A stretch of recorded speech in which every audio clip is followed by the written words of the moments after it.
sana matanggap tayo lahat sa applyan natin na trabaho. Lalo ka na, kasi chef yung a-applyan mo kaya galingan mo. Oo nga pong Sana nga matanggap tayo lahat para lahat tayo may mga trabaho na. Basta din, naniniwala ako na matatanggap ka sa trabaho mo kasi matagal mo ng pangarap yan Sana pong matupad yung sinasabi mo. Pero sana, matanggap din kayo sa ina-applyan yung trabaho. Oo, Tin, sigurado naman matatanggap kami dyan kasi construction lang naman yung applyan namin. Ano ka ba naman pong? Kahit ganun yung applyan yung trabaho, marangal naman yun Tsaka lumalaban kayo ng patas. Sa bagay, Tin. Pero sana, matanggap tayo lahat para makatulong na rin ako sa magulang ko. Huwag kang mag-alala pong, matatanggap tayo niyan. Dong, bilisan natin. Baka kanina pa nag-aantay doon si Pongpong pati si Justin.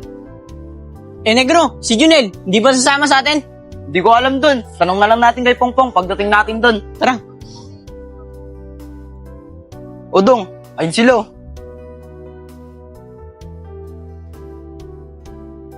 Pong, kanina pa ba kayo dyan?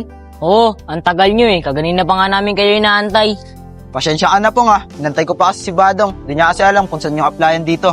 Siya nga pala, Pong. Ba't di nyo kasama si Junel? Inaya ko nga si Junel Ayaw daw niya magtrabaho ng construction. Kasi daw mainit tsaka madumi. Ang arte naman niya. Samantala nung pumapasok pa tayo, nangungupil lang sa akin yun. Siya nga pala, ano bang applyan na trabaho niya? Ewan ko dun. Siguro baka office sa applyan yun. Baka nga hindi siya tanggapin dun Pero good luck na lang sa kanya. Tara, pasok na tayo para makapag-apply na tayo. Tara.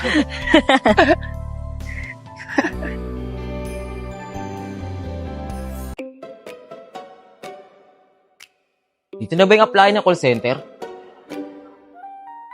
Dito na siguro yun. Ay, tatanungin ko nga muna si Kuya. Kuya, pwede ba magtanong? Dito po ba yung apply ng call center? Ay, si Mayor pala to. Mayor, pasok na po ako Mag-a-apply muna ng call center. Makapag-apply na nga. Uy, mga kaibigan ko to. Sila Justin to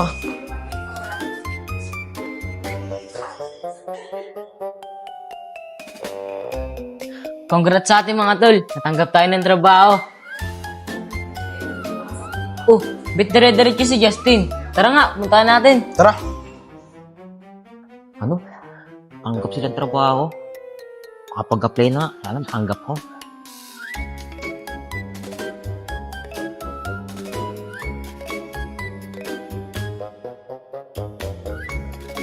Tara, bilisan nyo. Justin, ano nangyari? Di ka ba natanggap? Pong, natanggap ako. Oh, bakit malungkot ka? Dapat nga masaya ka pa Pong, sa Palawan kasi ako dinistino. 1 year yung kontrata ko doon bago ako dito ilipat sa Maynila. Ano? Anong plano mo? Tutuloy ka pa ba? Oo, Pong, tutuloy ako. Kasi yun lang yung paraan na makapag-ipon ako at mapakasalan ko si Kikay. O Tin, ituloy mo yan. 1 year lang naman yan Mabilis lang yan. O sige na mga tol, uwi na tayo para masabi ko na kay Kikay. Tara. Yun. Tanggap agad ako sa trabaho. Basic. Walang kahirap-hirap. Iba talaga pag mga matalino. Hahaha. Pasa rin.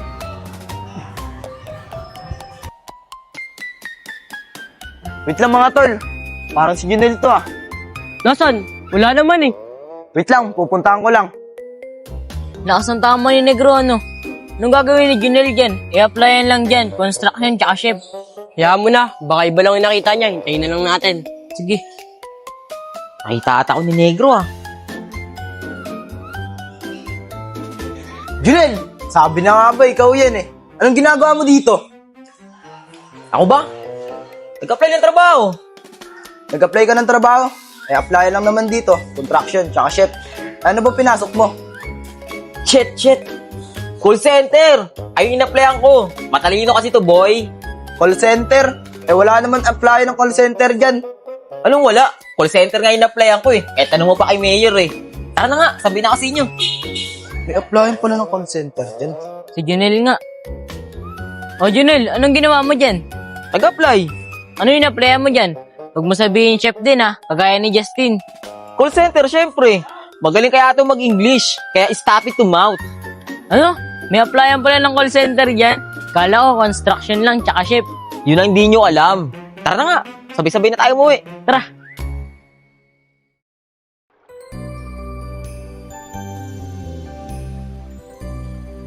Kikay! Kikay! O Justin, nandyan ka na pala. Kamusta yung pag-apply mo ng trabaho?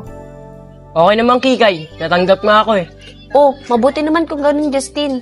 Kaso, Kikay, okay lang ba sa'yo na madestino ako sa malayo? Okay lang naman. Pero ang gusto ko kada linggo uwi ka dito ah. Kikay, yun nga ang masama eh. Sa Palawan ako na destino. 1 year ako doon. Pag natapos ko yung 1 year na yun, pwede na ako lumipat sa Maynila. Ano, Justin? 1 taon ka doon? E di 1 taon tayong hindi magkikita. Ayoko, Justin. Hindi ako papayag. Maghanap pa na lang ng ibang trabaho. Yung sa Maynila ka lang ilalagay. Kikay, kung ako, payag ako doon. Mahirap kasi maghanap ng trabaho. Di ba nga, kaya gusto ko magtrabaho doon, gusto ko makaipon. Di ba nga, nangako ako sa'yo na papakasalan kita. O sige, Justin. Papayag na ako. Para lang sa pangarap mo na pakasalan ako. Pero Justin, ipangako mo sa akin na hindi ka maghahanap ng iba doon. Justin, aantayin kita hanggang sa makabalik ka. Hanggang sa matupad mo yung pangarap mo na pakasalan ako. Kikay, huwag kang mag-alala. Kaya gusto kong gawin to, sa yung pangarap ko na pakasalan ka. Mayroon akong nais malaman. Maaari bang magtanong? Salamat, Justin ah. Kasi mas pinili mo magtrabaho sa malayo para lang makapag-ipon. Para mapatupad mo yung pangarap mo na pakasalan ako. Justin, pag may free time ka, lagi ka mag-update sa akin ah. Lagi mo akong tatawagan para hindi ako nag-aalala sa'yo doon. Okay, Kikay. Palagi ako mag-update sa'yo. Para nakikita mo, lagi ako nasa mabuti. Kikay, malapit na. Malapit ko na matupad yung pangarap ko na makasal tayong dalawa. Alam mo bang matagal na kitang iniibig? Matagal na akong naghihintay. Justin, hayaan mo. Mabilis lang naman yung panahon eh. Magkakasama rin ulit tayo. Tara na nga, pumasok tayo sa loob. Nagluto ako kasi alam kong pagod ka. Ngunit mayroon kang ibang minamahal. Kung kaya ako'y di mo pinapansin. Por, bukas na lang. Dito na kami. Ano mga tol? Kamusta trabaho? Kaya nyo ba? Oo, madali lang naman eh. Sayang si Junel no? Nag-call center kasi. Sana kasama natin siya ngayon. Kaya nga eh, di sana magkakasama tayong 4. Oh, asan yung isang kasama natin? Antayin na lang natin dito. Kawawa naman, walang kasama. Patay, hinihintay ata nila ako ah. Hindi ko na lang sila papansinin para di ako mahalata. Tropa, tara, sabay ka na sa amin. Mga tol, hindi tayo pinansin. May saltik yata yun. Tara, sundan na lang natin. Tara. Oy, tropa, ano pangalan mo? Ako nga pala si Negro. Pibe, paano nakapasok dito yun? Sa interview pa lang, bagsak na yun. Mga tol, nagtitripan lang yata tayo niyan eh. Tara, punta natin. Tanggalin natin yung type niya sa mukha. Tara. Oh, si Junel. Nel, akala ko ba call center na yung pinapasuhan mo? Baka nandito ako sa construction. Sa totoo kasi mga tol, tinamad ako sa call center. Hindi kasi ako pinagpapawisan dun eh. Kaya lumipat na lang ako dito, sa construction. Pa-call center ka ba? Dito ka rin lang pala babagsak sa construction. Hindi, gusto ko rin kasi kayo makasama. Tara na nga, uwi na tayo. Ano na yung sombrero ko?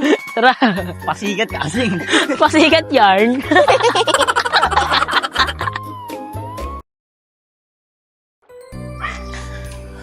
Grabe talaga si Justin, no? Kakauwi lang galing Palawan. May kasama na agad na babae. Kaya nga kailangan malaman agad doon ni Kikay. Oo. Kikay! Kikay! Kikay! Oh, kayo pala yan. Kasama niyo na ba si Justin? Kikay, dapat mo tong malaman. Nandun si Justin sa Montevilla. May kasama babae. Ano? Inantay ko pa naman siya na 1 taon. Tapos uuwi siya dito may kasama ng ibang babae. Samahan nyo nga ako! Tara, bisan mo, Kikay. Makagalit ka talaga dun.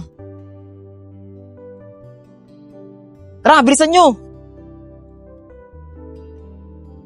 O Junel, nasaan na si Justin pati sinasabi niyong babae niya? Nandito lang sila kanina eh. Sige, Kikay, hanapin lang muna namin siya. Doon ka muna. Sige, bilisan nyo ah. Tara. Oh, bakit kayo bumalik? Nasaan na si Justin? Kikay, tingin ka sa likod mo. Mayroon akong nais malaman. Oh, nasaan yung babae mo? Sabi nila may babae ka daw ah. Inantay kita na 1 taon, tas babalik ka dito may kasama ibang babae.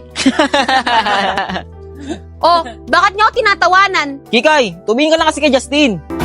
Alam mo bang matagal na kitang iniibig? Kikay, pwede na ba kita pakasalan? Pumunta ka nga dito. Babatrip ako sa'yo. Ngunit mayroon kang ibang minamahal. Kung kaya't ako'y di mo pinapansin. Justin, namiss kita. Sobrang tagal kitang inantay. Justin, kala ko talaga may kasama kang ibang babae. Oo, Justin. Pinapayagan kita na pakasalan ako. Ngunit ganon pa man, nais kong malaman mo.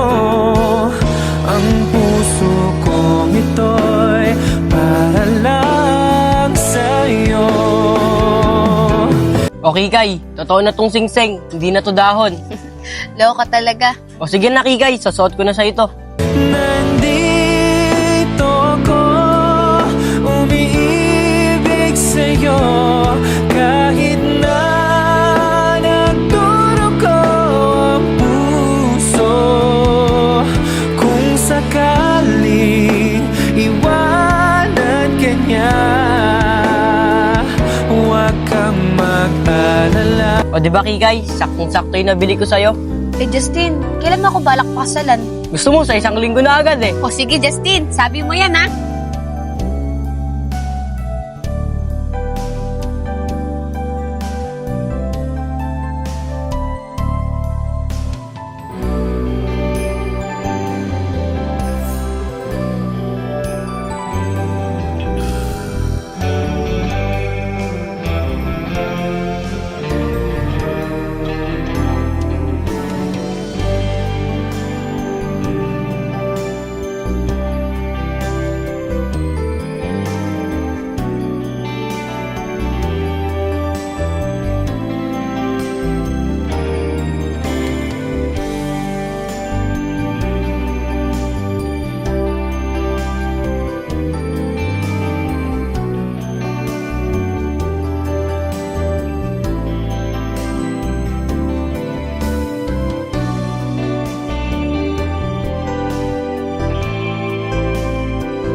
Kikay, Justin, congrats sa inyo ah.